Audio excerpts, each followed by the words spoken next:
Welcome to another edition of When the Lights Come On. My name is Daniel. I guess I'm doing this solo today. Today we just finished seeing a movie down on Union Square, and only thing I can say is, donut.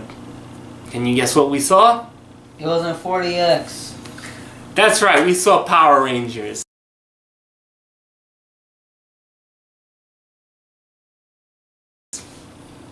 If you guessed that, good for you. You don't get any money. Thank you, voice from beyond. Power Rangers is the movie reboot from the famous TV series Mighty Morphin Power Rangers, and it's basically an origin story. It's a very fun movie. We take 5 characters who all end up in detention for various reasons. You have Jason, Billy, Zach, Kimberly, and Dee Dee.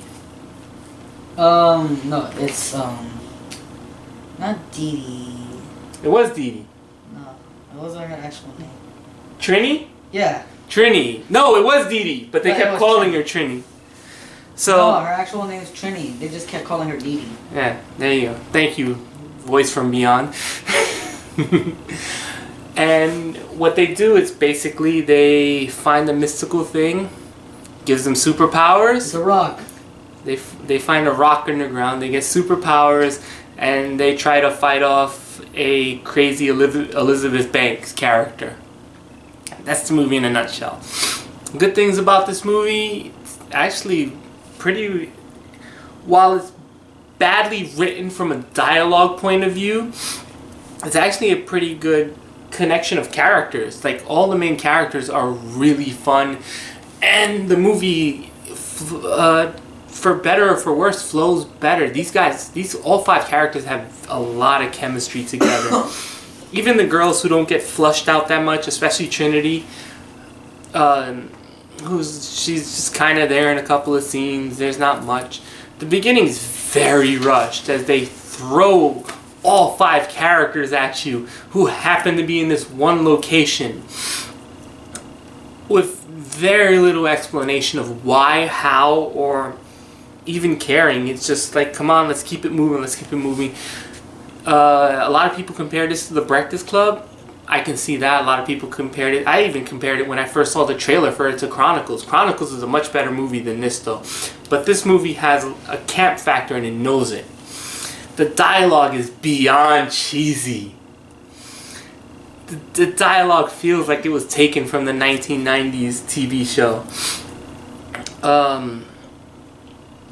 Billy can be... I know a lot of people talked about Billy the Blue Ranger is a standout performance in this. I don't think so. He kind of didn't work for me. He was a little bit too annoying at times. He tried too hard to be quirky.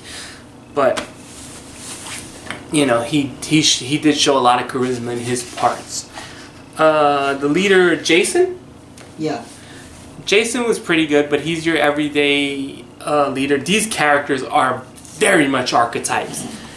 But they do it in a fun way, which it kind of reminded me of Pacific Rim, where you kind of, you know, you really didn't know anyone's name. You could just say, that's the leader, that's the nerd, that's the outsider. So it did have very much a Breakfast Club quality to it.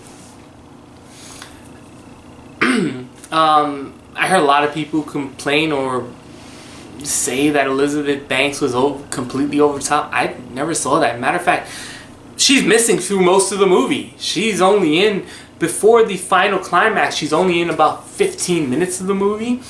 And in it, she was just, you know, trying to be dark and scary, which works to the movie's benefit. The middle portion of the movie is really long, and both in a good and a bad way, because you get to see the Power Rangers connect as people, but it kind of goes on a little bit too long. They could have cut some of it out as they go through training montage after training montage after training montage. So in that respect, the movie, and it kind of got a little... I need to take a nap in the middle of it. Luckily, we saw it in 4DX, so every time something happened, any action scene happened, our chair was moving around, and we got hit in the face with water. So that was pretty cool. to, the bad things about this movie, dialogue is bad. A lot of it is very corny, but then again, look at the source material, so you can't really hold it against it. And some of the CGI isn't as great. The beginning feels really rushed, and you really don't get time to sit with these characters and figure out who they are. But once they get together and they start talking, that's really strong. Matter of fact, probably the best scene in the movie is the campfire scene, where all of them are just sitting around explaining who they are. Finally, about an hour and 20 minutes into the movie, everyone explains who they are. The humor can be hit and miss at times, so it's like that. The final fight scene was better actually than I thought it was going to be.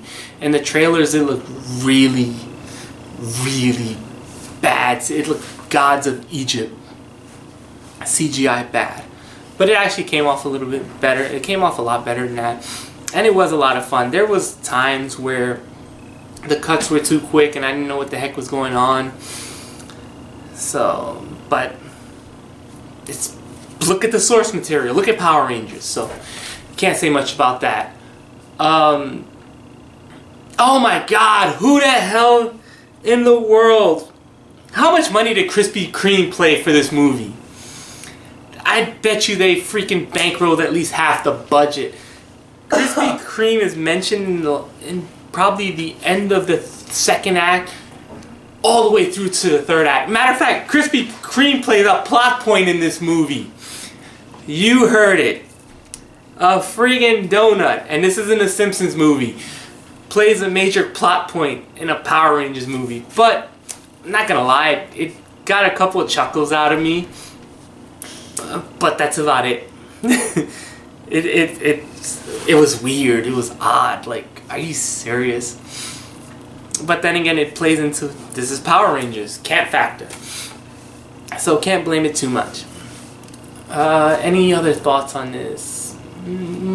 There's no really good particular lines I liked about it. The best scene in the movie, like I said, probably was the campfire scene. The actors were really strong. No one, especially the main core, they were really good. Oh, I will say this. Bryan Cranston in this movie, I'm not a Breaking Bad fan. I'm not a Bryan Cranston fan, so I'm not going to sing his praises. Go to hell. And if you like him, good for you. Not my favorite character. He was in this movie to do his best impersonation of Optimus Prime. Every time he talked, I was like, is he going to ask Bumblebee for something?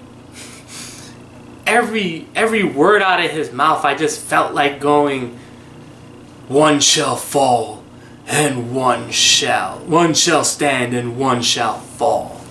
That was it. I kind of wanted to say it was a good performance, but I just kept sitting there thinking I was listening to somebody else. So you could have saved yourself a couple of bucks, Power Rangers, and just got the voice actor who does Optimus Prime. He works. He'll do it. It seemed like unnecessary casting, and for people who want to praise his performance, go right ahead. Like I said, you could have saved yourself money and got the guy who does Optimus' voice. Same thing. No difference. None. At the end of the day, I had a lot of fun with this movie. While I did have issues with it, it was cheesy, but that's what it's supposed to be. It's Power Rangers. So at the end of the day, I give Power Rangers 6.3. The voice of God. Do you have a number for this movie?